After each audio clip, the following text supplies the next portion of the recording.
What does world-class real estate look like to you? It's about creating relationships, consistent communication. Estate agency with a great culture, who care for their people, who care for their clients, who care for their customers, without just looking at the number at the end of the commission check. I think it's about amazing customer service. It's about people, not property. Thank you to Iceberg Digital for sponsoring the podcast and making all this possible. Hello and welcome to another episode of the World Class Real Estate Podcast. I think you might know who we are by now. Ian's a little bit depressed. Chelsea got beat last night. Other than that, how are you, mate? I was depressed, then I went for a run. That's why I'm in my cap today. I've also got my swimming shorts on, which you can't see because I'm going to jump in the hot tub afterwards because the sun's out. So I'm actually feeling good. Last night I was grumpy. Shows, doesn't it, how quickly a rebound can come from a bit of sunshine, a bit of physical activity. I think it's probably the theme of today's podcast is making average days good days, making bad days average days, and being authentically yourself, really. So yeah, I'm feeling all right. How are you? How's work? We're a different time recording. Are you okay with that? Because I know you're very habitual. Yeah, well, as you well know, you caught me off guard, and it's good that I didn't have any appointments in the diaries today because we put this appointment in maybe last week or the week before, and I didn't properly put it in my diary, and I had no idea we were doing this until 8 o'clock this morning. But it was all right. I'd already been to the gym. The office didn't need me this morning. That is all sorted, and my appointments aren't this afternoon. So yeah, I mean, it feels a bit weird recording 2 days on the trot, I think, is the big thing. But really weirdly, today's guest was mentioned on a podcast I listened to yesterday. So I said that we had our first sort of training session using the World Class Real Estate Playbook, annual manual playbook. We kind of swapped between the two, one of those things. And we had Royston's episode as our first one that we were talking through as a team yesterday. So we had that training session, but I'd listened to it over Monday night, Tuesday morning, and Royston mentioned Chris because he works with Royston and Perry. So to then come on and hear him talking about it today, it was a weird coincidence, really. Yeah, well, that's teed up nicely for Chris Ellis, who's coming on from Harrison's. Harrison's Homes is his estate agency. I think he's owned that business for over 20 years. So, very established, independent estate agency. I think we're going to talk a lot about.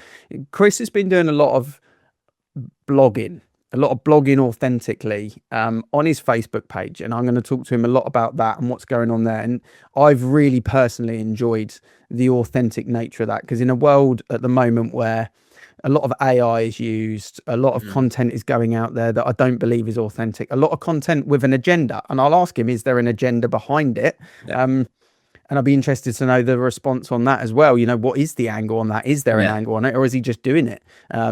So we're going to talk about that, and we're going to talk, obviously, proper estate agency as well, because, good volume, good market, good business, good brand, great website.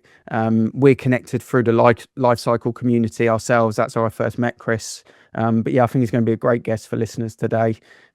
So should we dive in? Should we get him on? Yeah, absolutely. Let's do it. If you're an estate agent listening to this, I want you to think about something for a second. Are you and your team busy, or are you actually being productive? Because most agencies right now are drowning in admin, juggling disconnected systems, chasing portal leads, and wondering why profits aren't where they really should be. Iceberg Digital have taken a completely different approach. Instead of selling another CRM, they've built what they call an AI operating system for estate agents, combining prospecting, marketing, CRM, compliance, even websites into one connected ecosystem. The goal? To increase your revenue per employee, because the agencies that win over the next few years won't be the ones working harder, they'll be the ones working smarter, with systems that actually do the heavy lifting. If you want to future-proof your agency instead of just surviving the next market shift, go and book a demo at icebergdigital.co.uk. That's icebergdigital.co.uk. Chris, welcome to the podcast. How are you? Very well, thank you. Yourself? Few little technical issues that we've mitigated between the three of us there. So yeah, no business like show business. Trying to make it easier, cocked it up. Good Yeah. start. It was like Zoom 2000 in the lockdown, wasn't it? You're on mute. Can't hear you. You're on mute. Yeah. Anyway, let's kick off. What does world class real estate look like to you, Chris? So I'm a big overthinker, and I just wanted to keep it simple. So for me, it's do what you say you're going to do, tell the truth, and protect a client at every stage. It's that do what you say you're going to do. So simple and yet so effective, and we see it so rarely, I think, in our industry. But talk me through the third part of that, the protecting of the client. What sort of scenarios do you think we have to be really on that element of it to make our business, our service world class?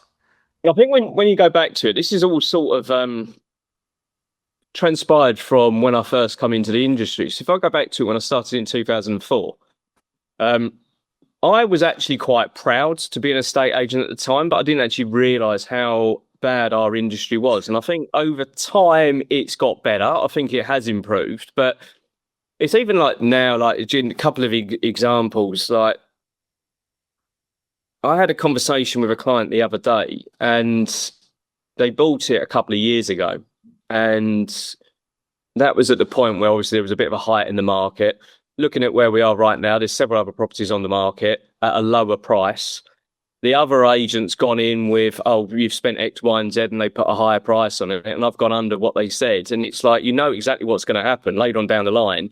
They're going to be reducing it. That's going to impact their price. So for me, when you're looking at it, the three key things that we work on is one, maximising the price, getting people moved as quickly as possible, and reducing the risk. So they're the three key elements that we work to. So when we're talking about protecting the client, we all know the impact putting a higher price on a property is going to have on that client at the end of it. So I just feel there's just it hasn't really changed in 22 years. There's still some tactics out there that, in my opinion, are just wrong.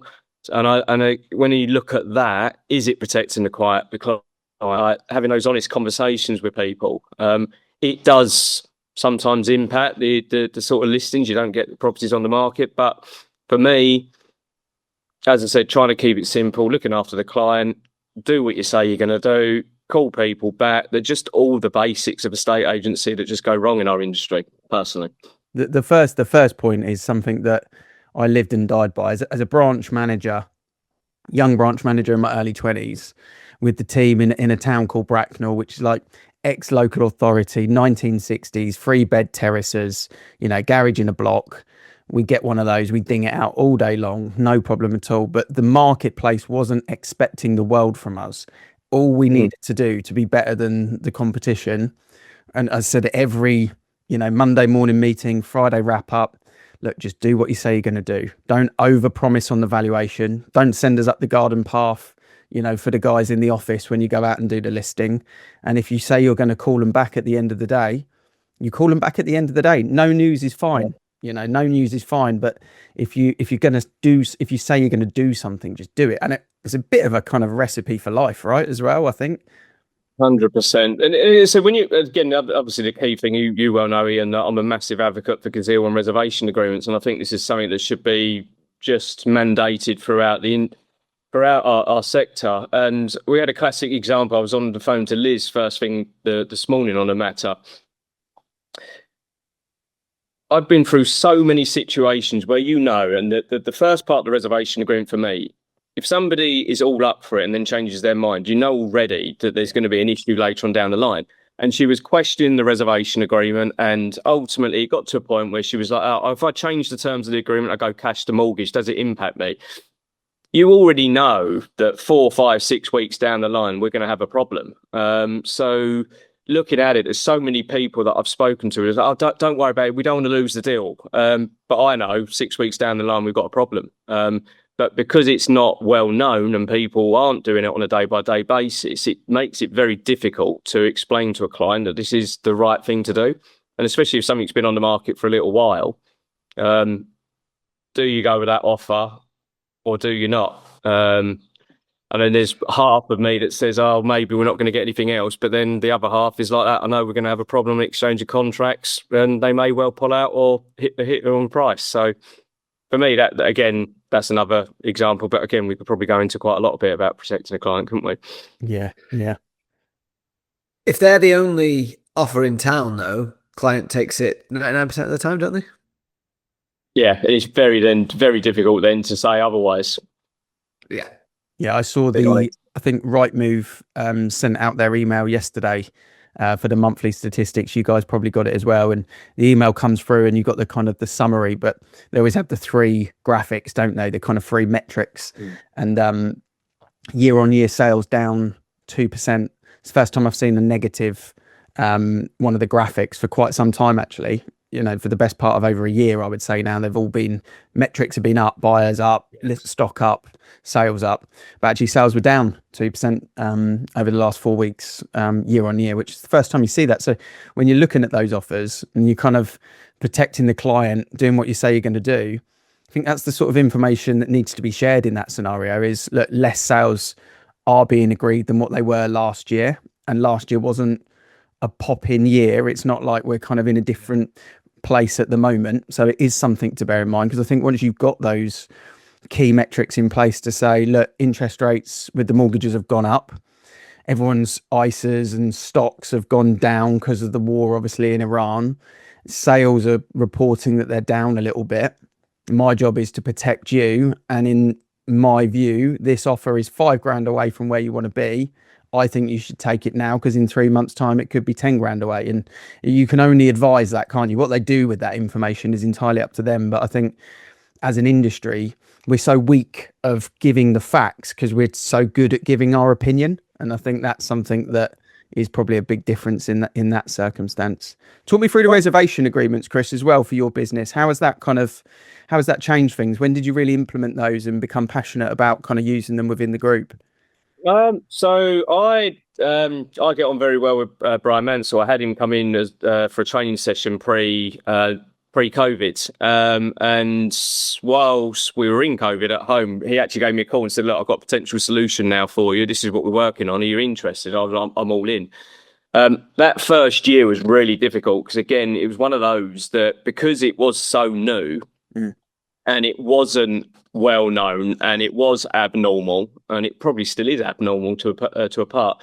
There was a couple of scenarios where, I'll be honest, and I said this to Brian, I had one situation where I didn't agree with the decision, a buyer pulled out, and ultimately I then looked and I actually advised the client at the time, don't go with it, because I'm now on the fence of whether or not I trust it or not. After I got over my little bit of an ego part, I then re-looked at it and I just thought, no, this is the way the industry is going forward. So we've now done over 500 reservation agreements now. The simple terms is, last year or our fall-through rate went up massively. Now we were under 10% as a whole, and then suddenly, before you knew it, was at 22%. And I look back through the numbers, and we'd only done 50% reservation agreements that year. So it was interesting to see that our rate had gone up so dramatically. I feel that, again, looking back on it, it was the actual employee at the time that wasn't bold enough to actually have that conversation. But looking at it on the reservation agreements that we've done and put into place, we've got a 94% completion rate. So the difference there, suddenly we've done less and the rate's gone up dramatically. But on the reservation agreements that we've actually put into place, 6% fall through. Yeah, I mean, 6% is unbelievable, isn't it? And every time I hear the statistics with Gazelle and the reservations, it ranges from 4 to 6% fall through, and you just think, why is this not mandatory? Like, why is this not? Because the challenge is not that agents don't want it. The challenge is that the public don't understand it. Yeah. That's the real issue, isn't it? Is agents struggle because the public see it as different and something that's foreign to them. It's not usual. If it became mandatory and everyone knew it, it's fine for agents. But the challenge is training the team on how to educate the public. But I just wish that I wish that there was a bit more education around it, because the funny thing is, it is on the Gov website. It is a recommended thing on the Gov website. But obviously, you know, I don't know what their traffic is like on that page, but I reckon it's pretty low. Yeah. Yeah. The people that Brian pushes it to are the people that the agents who promote them push it to. That is it. No one knows about it. Yeah. You know, you have to use the how to rent guide, that how to sell guide. No one even knows it exists. No, exactly.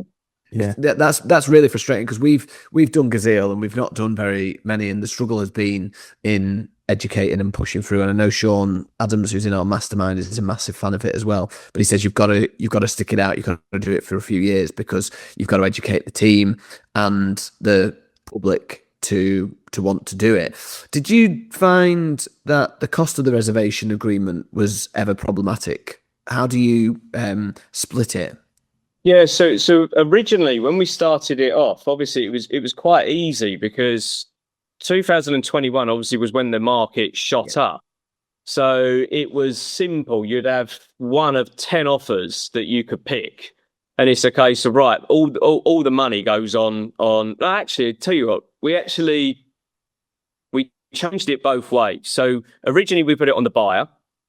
And then we said to the seller, well, to make this easier, what we'll do is you pay for it. And then ultimately we can then choose which buyer it is. But there were issues on both of them. But the easiest way that we just do it now is 50-50. Look, the seller's going to commit to you. They're going to take the property off the market. What we're expecting of you is to turn off your Rightmove search and commit to them. If you don't, we've got somebody else that'll buy it. It's very difficult when you haven't got another buyer. Yeah. But then goes back to the pricing issue that I said at the very beginning. Yeah, James Burgess uses it in Ruislip, and he's got it down to a T. It's just part of his process now. And I kind of said to him, you know, sort of, what's the mindset behind it? And he's like, look, I'm not doing the work for free 30% of the time. Like that's, and I'm like, yeah, fine. That makes sense, right? But I think he tells it on the valuation. It's a grand reservation. I'm not sure of the structure of who pays what, but it's just part of what happens. And even to the point, I think he might even have the slips on his boards as well to kind of show that it's a reserved property, again, to try and educate the public. So they drive past the data sold subject to contract, but they see reserved or reservation agreement confirmed or something like that. It's a bit of marketing. Yeah, you'd also be surprised as well as how many buyers have been gazumped. And ultimately, as I said, you could say it's probably one-sided on sellers, but it isn't. Ultimately, when you've got a situation where obviously the market is increasing, it does benefit the buyer. I had a buyer before, and we just do the lower level reservation agreements because of the sort of market that we're in. But I was dealing with a high-end property, and the buyer went, look, I love the idea of this, but he said $2,000 is just nothing. He said, I want a $10,000 one. So ultimately he come back to me and said to the seller, well, look, I want to do a higher reservation agreement. So It does interestingly work both ways. The key for it is on my previous team that I had, it was trying to get them to believe in it, and not being detrimental to any youngsters here, but when you haven't actually gone through the process yourself and understood the problems and the issues that go with it, and you haven't had a fall through, you haven't been let down, it's very difficult for them to actually understand. So then for them to actually go forward and say, oh, by the way, you should go and do this, but I've never moved. So it's very hard for them to have the conviction. The team now that I've got, all they know is reservation agreements. So it's a lot easier. Yeah. It becomes part of the DNA, part of the habit, part of the process.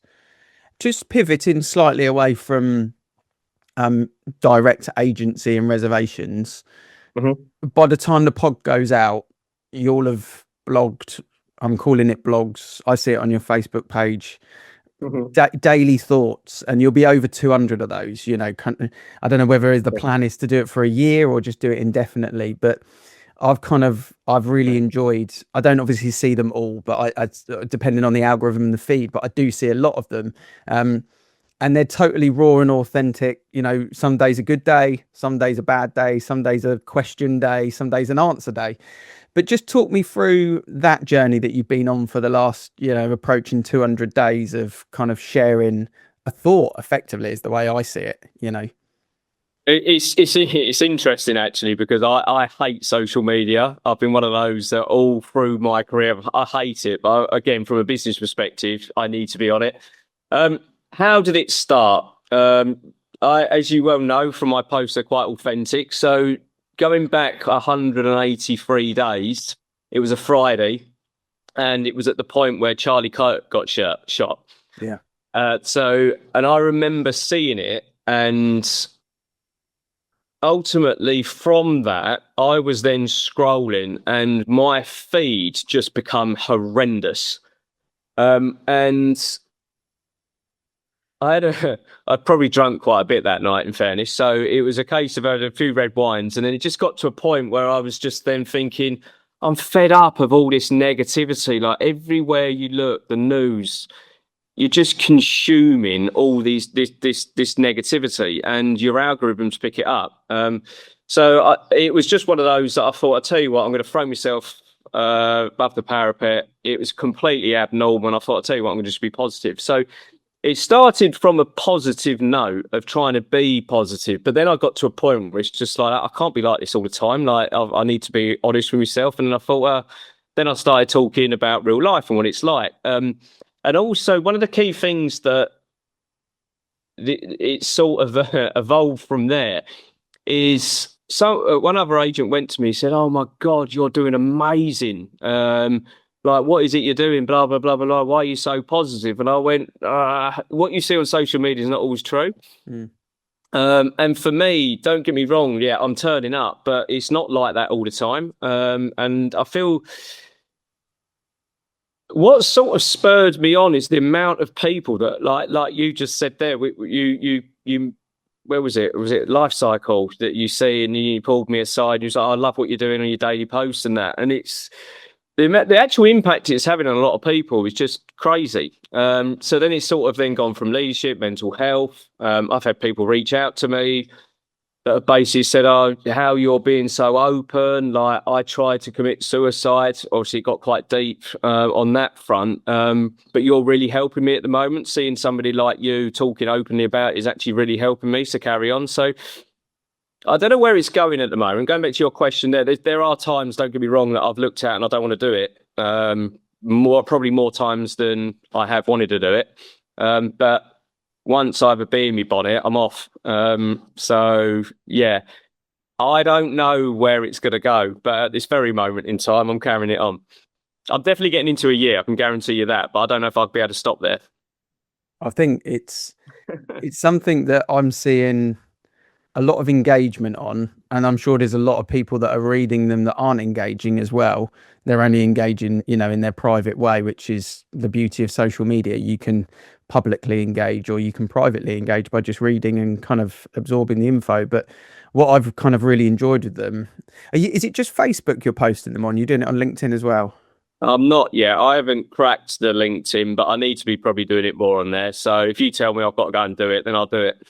Yeah, to share it on LinkedIn as well, mate. I think it would add to a different audience. But what I kind of enjoy is I love reading the ones where you go, alarm went off, didn't want to do it, late night, kids were playing up, whatever it may be, all the things that we experience. And I can only talk through the eyes of a dad, a business owner, a husband, and it's kind of, I find that the mornings, typically for me in my household, I'm bottom of the pecking order in the morning, and that's fine. It's like I get up, I got to get the kids breakfast, I got to do the dishwasher, let the cat out, make sure the missus has had her cup of tea and she can come round for half an hour, because there's no point in talking to her till she's had a cup of tea.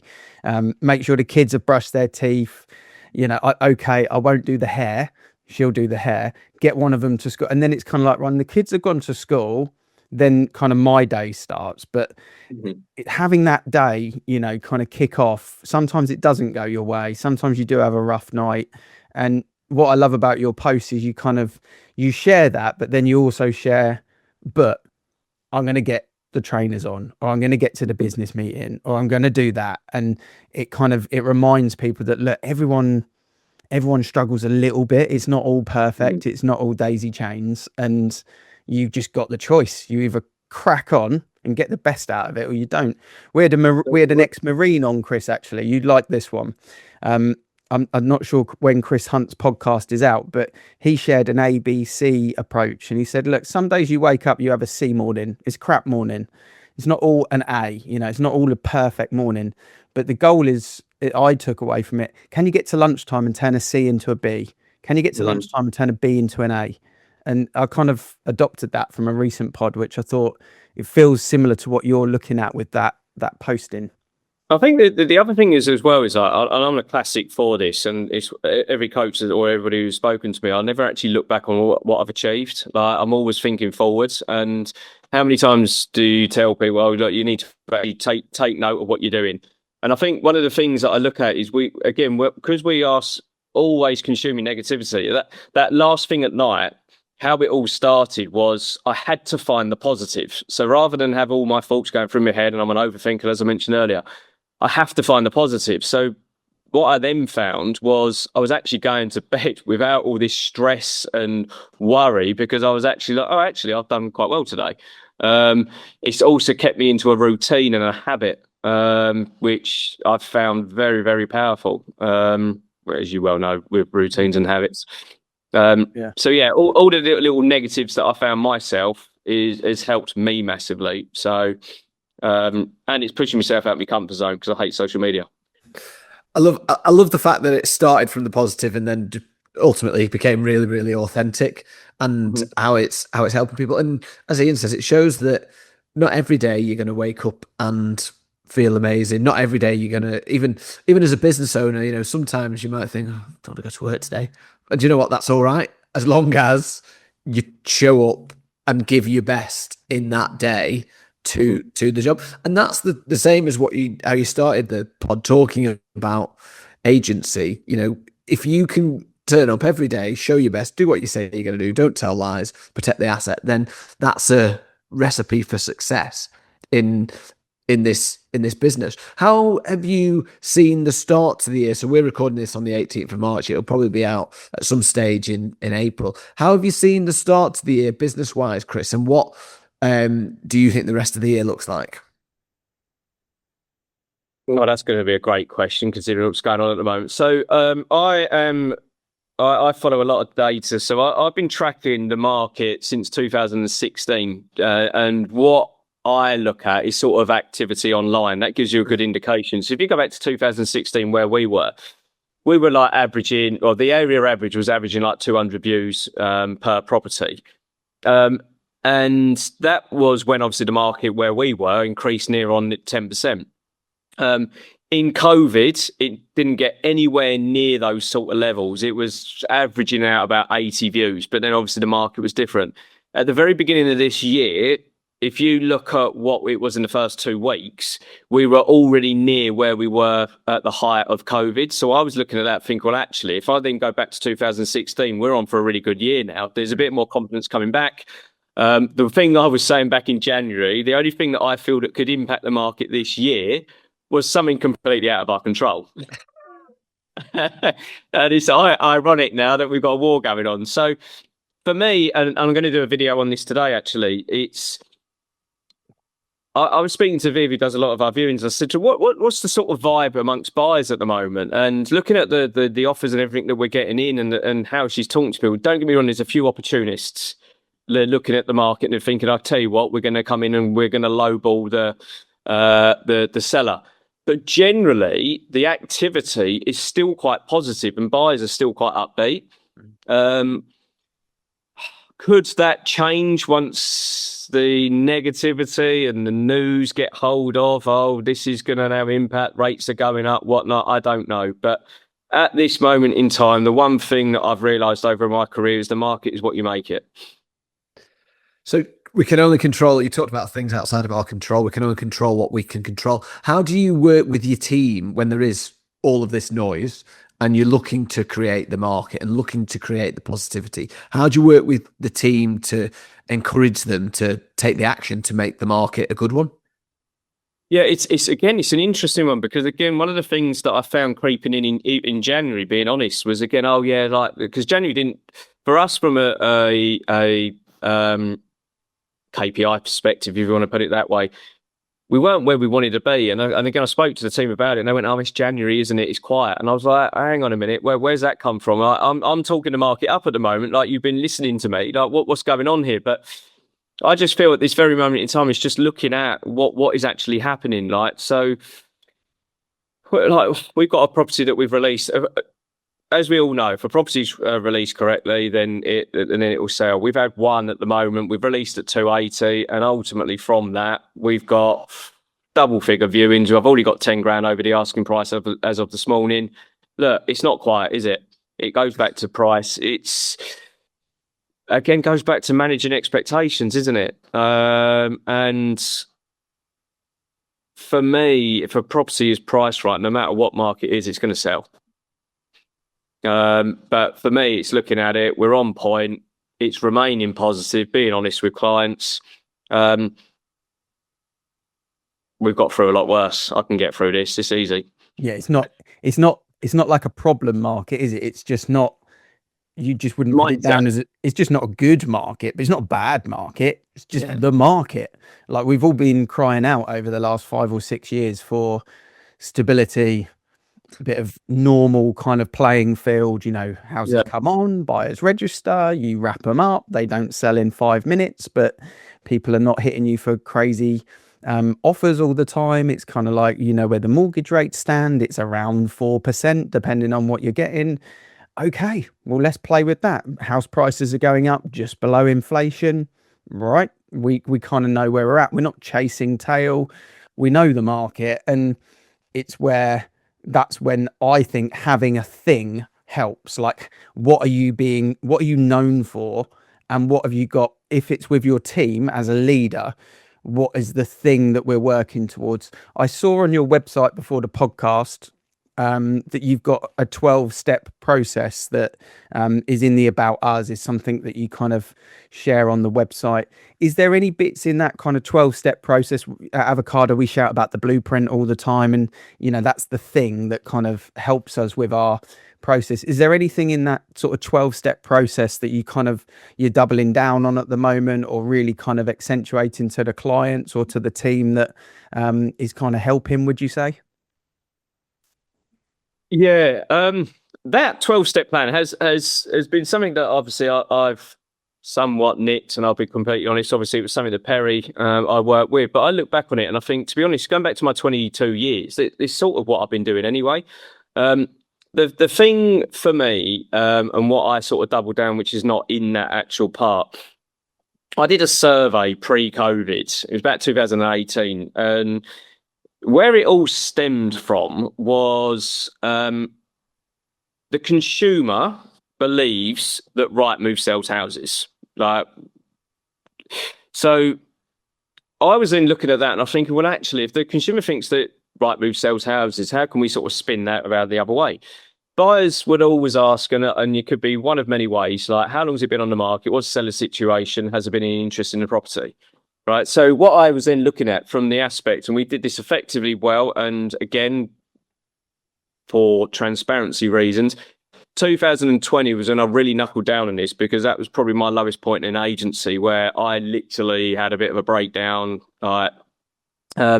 So it got to a point where we took on far too many properties. We couldn't cope. We were chasing that number one status of sales agreed.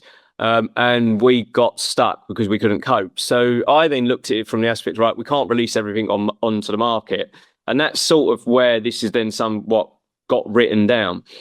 So we ended up holding properties off the market. So it was like, okay, look, we go to our 6 hottest buyers. But they would be people that were pre-qualified. And again, this is another thing that frustrates me, is the amount of viewings that get booked with actually that aren't qualified. And I think there's a lot of people in COVID that were taking advantage of that. So anyone sending over us a mortgage in principle, generally you could say, all right, they're not worth the paper they're written on, but you know, at least they've made a step forward. We would go to those sort of people first. And again, it's sort of, this was what worked in 2023. But we have kept that going. So what we wanted to do there with it is there's sort of a 3-step launch now. We'd go to our hottest buyers first. We would, if anything, we'd try to get an offer on the table. So if you go back to that one question of, has there been any interest? Again, creating that fear of missing out. If we couldn't get the offer off market, so off Rightmove and that, we'd be going to Rightmove with an offer. So those calls then that are coming in, ultimately, we can then say, I just wanted to let you know, Ian, yeah, thank you very much for your call. We've already got an offer on the table. This one's really hot. We're doing viewings on Saturdays, right? What we need from you is we need X, Y, and Z, and then we can get you booked in. So already at that point, we've then heightened the interest. They know it's interested, that there's a lot of interest in it. And that's generally how I would say, if you look at our figures based on 20 EA, we're selling them for the most amount of money. We're moving people quicker, and we've got a lowest fall through rate. So there's all parts of it. The inquiries one I find is quite simple, and the amount of people I speak to on that part, which is step 7, if I've got it right. I'm not going to quiz you on it. I'm not going to hold you to it. No. It's not a test. It is step 7. Yeah. Step 6 is viewing strategy, right? With the inquiries one, the reason I put it in there, a lot of people say, we deal with inquiries and we get on top of it. People go to me, well, shouldn't you be doing that? And I was like, yeah, but 56% of inquiries don't get answers through Rightmove. And then they look at you and they're like, that what? So it's a simple one, but it's amazing because it's just like the consumer believes, if an inquiry comes in, you should deal with it. Yeah, agents don't. And that's what frustrates me, because then everyone moans about Rightmove and how much we're paying them. Yeah, your member of staff can't actually deal with inquiry. Yeah, it's great. I'm actually, as you were sort of mentioned in 20EA, I was actually just having a little nose because you were kind of talking about it, and I was looking at ME10, which is your postcode patch, and just looking at the last 12 months. And I always think it's amazing when you see an estate agent that's not the listing market leader in the postcode, but the statistical market leader in all the rest, kind of highest sold subject to contract, lowest withdrawn, 53 days to sell, quicker than any of the competition. But in particular, the fall throughs and the price reductions, your stats are so much lower than the rest of the postcode, like significantly. Price reductions, 26%. You've got... There's one that's 82% in there as well. Yeah, and even when you look at the self-employed that kind of are really strong, you've got EXP in there, and I don't know how many EXPs there are, but even those guys, their statistics are not as good as yours. And it's often that you see the self-employed do much lower volume, but statistically they're good. But yours trump the self-employed as well. So the process that you've got in there and the way that you built the team in and the reservation agreements, it is working, and it's nice to see that with an estate agent doing it. And don't get me wrong, I'm just constantly trying to improve on that. And even the figures that I've got there, I'm still not happy with that. Like look. We do get things wrong. I'm going to be honest. There's some properties that I'll go to, I think we can get X, and we cock it up.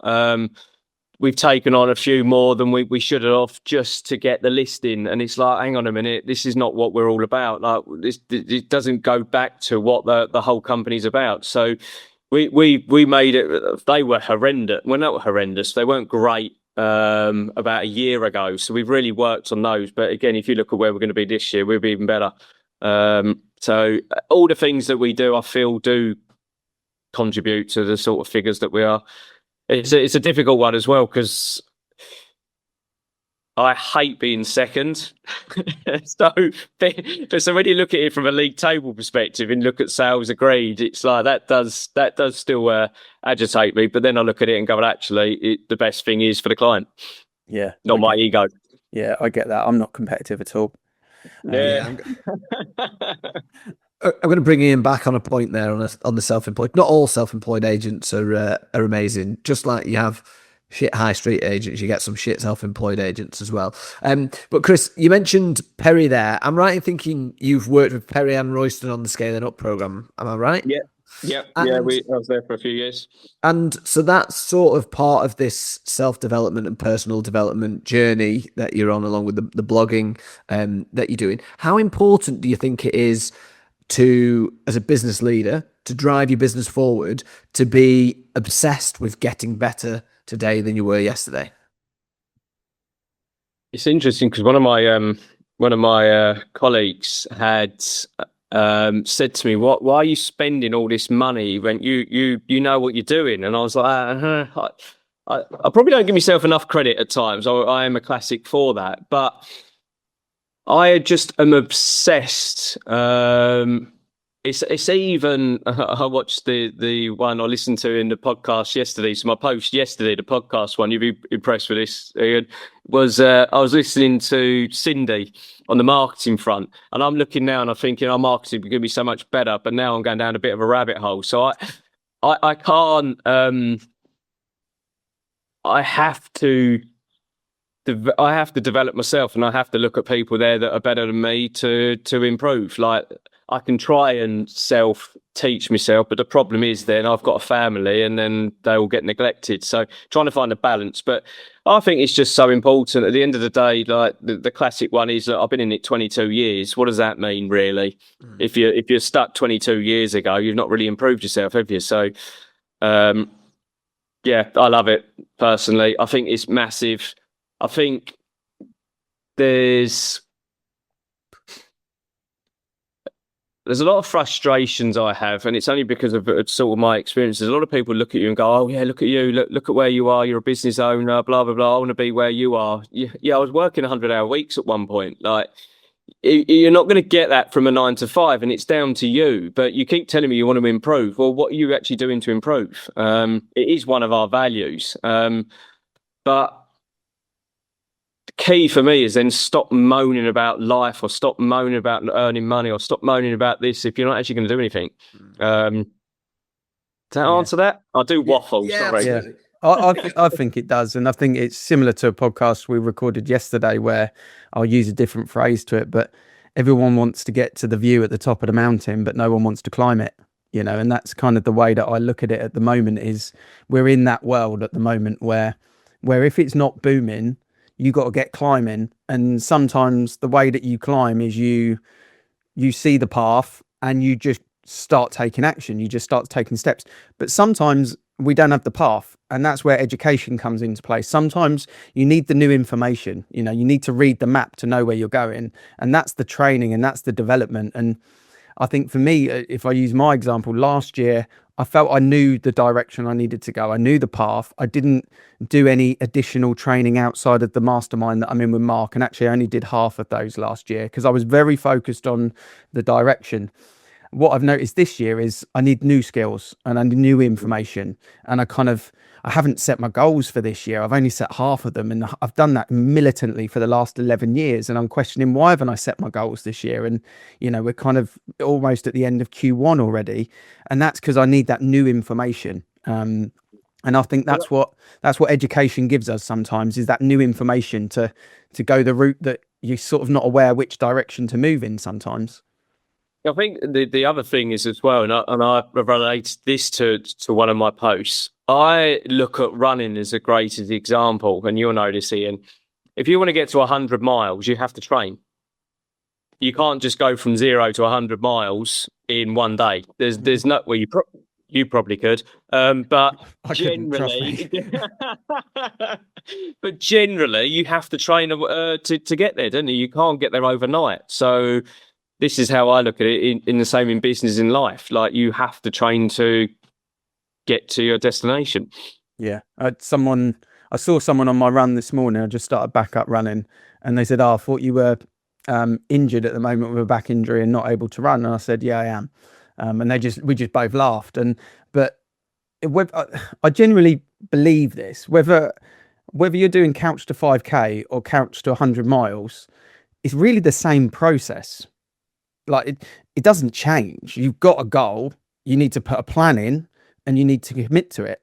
Whether you do couch to 5K in 6 weeks or you do couch to 100 miles in 6 months, the time might change because the goal is bigger, but really the process is the same, right? It's the same.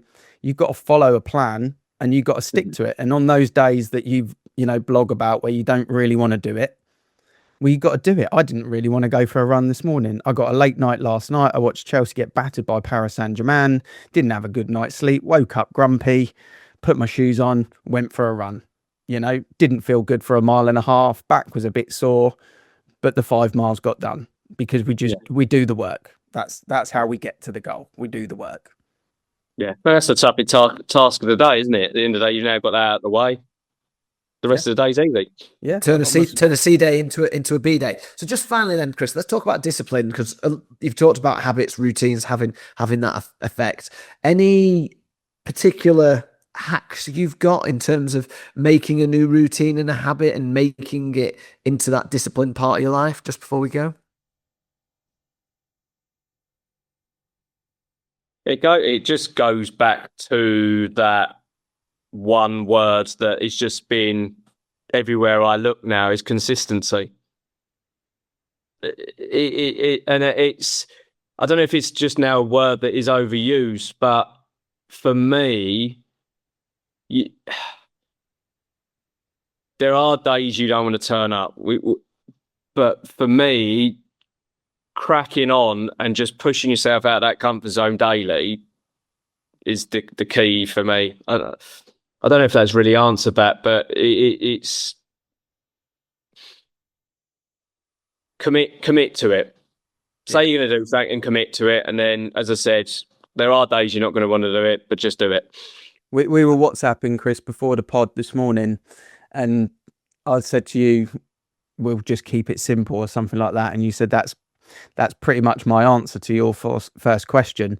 And I do think it's the answer to the question that Mark's asked there alongside consistency, is if you're putting something off, or you need to do something, or something looks difficult, how can you simplify it? Really is the key to get in there. I work with someone in our group, not to do with avocado, won't name names, and every time they've got to do something that they don't know how to do, they put it off. And when I say, did you manage to get that done? I know I was waiting for someone to be free to help me with this. And it's like, well, if you live your life always waiting for someone else to give you the answer, you're not going to get anywhere. Sometimes you just got to do it. Like, anyone can do the thing, but you have to simplify it. And when you overcomplexicate it, if that's even a word, and make it difficult, that's when you get put off by it, because you're like, this seems more challenging. And when you actually just get down to it and go, okay, I've got to do it. How do I make it simple? What's the first step? And then you just crack on. And once you get momentum, you're rocking and rolling with a lot of these difficult tasks. And I think that summarizes the market in 2026, is how do we make it simple? How do you guys at Harrison's follow the 12-step process? Makes it simple when you got the answers. When you got try playing a board game you never played before without the instructions. It just causes a family fight. You need the rules. Often causes a family fight, even when there are instructions in my hand. Yeah, it does. And as I said, for me, I'm not saying that I'm a god at simplifying things. I'm probably one of the worst people, but the more and more life goes on, keep it simple. I think it's the same with a estate agency, isn't it? Get the basics right, keep it simple, don't overcomplicate. It's not complicated, it's a estate agency. I think we just make it. But yeah, that's me. Love that. Well, probably the next time I see you, mate, we'll be 12 o'clock on a Saturday in the sunshine with a campsite behind us, getting ready to run for 24 hours. So I'm looking forward to that. Yeah, me, you, Rob Brady will be there representing the estate agents, doing our thing, hopefully, fingers crossed. I'm still working on getting Mark Worrall involved, but I don't know. Any chance, Mark, of a turn up? For 100 mile, no thanks. I'd rather go lift some weights. Wait, to be fair, one of our team members ran half a marathon at the weekend, did really well with that, and we've been talking about doing a 100k challenge. We did it a few years ago, 100k in May, I think it was. A group of estate agents did it, so we're looking to try and do that in either April or May this year. So that's about as far as I'll go for a run. 100 miles, not for me. Sorry, chaps. Well, Chris, keep doing the blogging, and I'm excited to know that you're going to do it for the full year. I think it's something that should stay, because I enjoy it from a selfish point of view. I think if you got 365 posts, there's as we well know, with the book that we've just put out, there's a place to turn that into a little something. You can use AI to turn that into something. I think people get a lot of value from those 365 pages if you did do something with it. Definitely get it on LinkedIn, because I think it opens up a new audience from a business point of view. I think that will definitely help with your personal brand in the industry too. And thanks for coming on the podcast, mate. I really, really enjoyed it. Thank you. Appreciate that. A massive thank you to Chris Ellis from Harrison Homes for joining us today. a very multifaceted chat. Not just, we've had loads of real like estate agents talking, estate agency, but this conversation that we had did exactly that, but also really went into personal development and growth. And I mentioned in the intro that Royston had mentioned Chris before in his podcast mid last year. I know that the personal development journey that he's been on has been very successful. So definitely some key takeaways from there. And, from what as he admitted himself, a bit of an overthinker and someone who is not always the most positive, but makes a real effort to do that. So yeah, a good all round conversation that I think people can take from not just on agency, but actual on personal development, habits, routines, growth, and discipline as well. Yeah, and we didn't talk about it or do kind of a bit of DNA establishment on it, but I do think where he raised that he'd had a struggling period, in his career, and you look at him now and you look at how much happier he is and confident he is with what he's doing, more success coming, and he wants his statistics to be better. But you look at also how he's putting himself out of his comfort zone. He said, I don't like social media. I was frustrated about the negative news. I'm going to make my slice of social media positive for people to read and engage with. And it's out of my comfort zone. And, with his running challenge, he's running with me at Endure with Rob Brady. And, he's only just started his running journey, but he's going to run for 24 hours. You can't take yourself out of the comfort zone much more physically than that. But he's better for it. And it is the recipe for progress. I can't guarantee happiness, but it's much easier to be happy when you're progressing. And that's what he's taken that challenge on to do. And I think just generally in life, for people in our age bracket with young kids and businesses, I just think that's a really good recipe for people to look at and follow, because I just think that helps a lot with what's going on out there in the doom and gloom of the world. Is get out your comfort zone. It's the worst place to be. It is the worst place to be. We've all been there. We've all felt unhappy in it, but we're all struggling with that next step to go, all right, this is easy. So do I stay easy or do I upset the apple cart a little bit? But we're all happier for it. Yeah. We're all happier for it. It's funny that comfort zone is meant as a comforting thing, and the world that we live in makes it so appealing to sit in that comfort zone. But we've talked about pushing outside of the comfort zone, and growth happens outside of the comfort zone. I think that's you push outside, and Chris mentioned it a few times, didn't he? That's outside my comfort zone, but I do strongly believe that outside the comfort zone is the growth zone, and if you push through that, it gives you, people talk about wanting purpose in their life to lead to happiness. My belief is that happiness is, as you said, from making progress to having a purpose, a goal to try and be better. And, it doesn't have to be work related. That's the great thing about life. You can choose what goals you set. Will you get your goals set and locked in for the year, for goodness sake? So you set your goals, you decide what you want to make important, and then go and push yourself outside of the comfort zone into the growth zone to make it happen. Because that's where, I completely agree. That's where happiness occurs, or is much more likely to occur anyway. Well, we spoke about accountability, and I think when I go on holiday at the end of the month, I'm going to take a couple of hours one day on my own, and I'm going to get the rest of the goals finished off. A trigger point is a good time to do it, and I'm going to get those locked in, and that's my accountability on Ed. We said to Chris off camera that we're going to set some accountability for him, and transition in his daily posts from just Facebook into LinkedIn. So we're going to pop his LinkedIn profile in the show notes, and I think he said as of tonight he's going to be posting on LinkedIn his next daily post. So you do follow Chris, do follow Chris on LinkedIn. You'll enjoy his posts. You might not see all of them depending on the algorithm, but the ones you read, I guarantee you'll take a little something from it, a little glimmer from it each time, I think. So that's 2 bits of accountability. Have you got one for me, Mark? Are we going full hat trick? What's your accountability? Don't know. You said you were going to get an event booked in last time I spoke to you. Have you got your next CrossFit High Roxy type thing booked in? Yeah, so we've just finished the CrossFit Open, achieved what I wanted to achieve there, and we have got a CrossFit pairs competition in May. So that's all ticking off quite well. What's your Then- target for it? What's your slice of that? What's your target? Who are you doing it with? I'm doing it with my brother. It's my target in terms of CrossFit at the moment is to get a bar muscle up, but that's been a goal for a little while. But I'm really focusing in on that, losing a little bit of weight, eating healthier.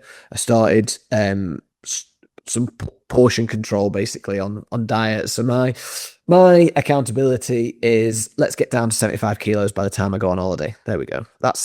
And 75 kilos is light for me.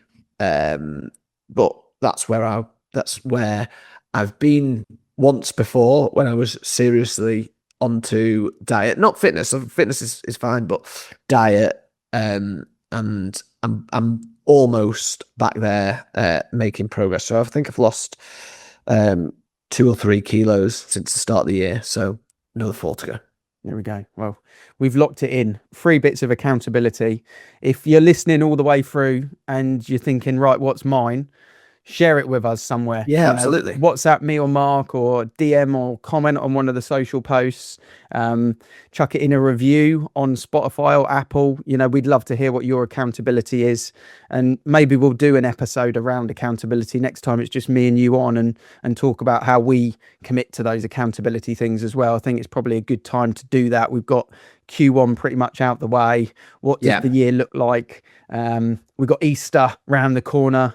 Chocolate, eggs, and bunny rabbits. So accountability might be the thing that we need to talk about. So next time it's me and you, I think that's the topic of the episode. So sounds like a good idea. Yeah, absolutely. Yeah, please reach out. That'd be it'd be quite, I think, rewarding for us to hear people making that accountability. Because as Chris, the thing that he said off air was he spoke to Rob Brady about holding him accountable for the running. That's been successful. He's then said that we could talk about this, and it is a very effective way of making sure those goals are hit. So if you have enjoyed today's episode, please share it out on social media, share it with colleagues or friends alike, or as Ian said, indeed, please do reach out. I'm Mark Worrall. He's Ian Macbeth. Thank you very much for listening or watching, as the case may have been, and we'll see you again next week.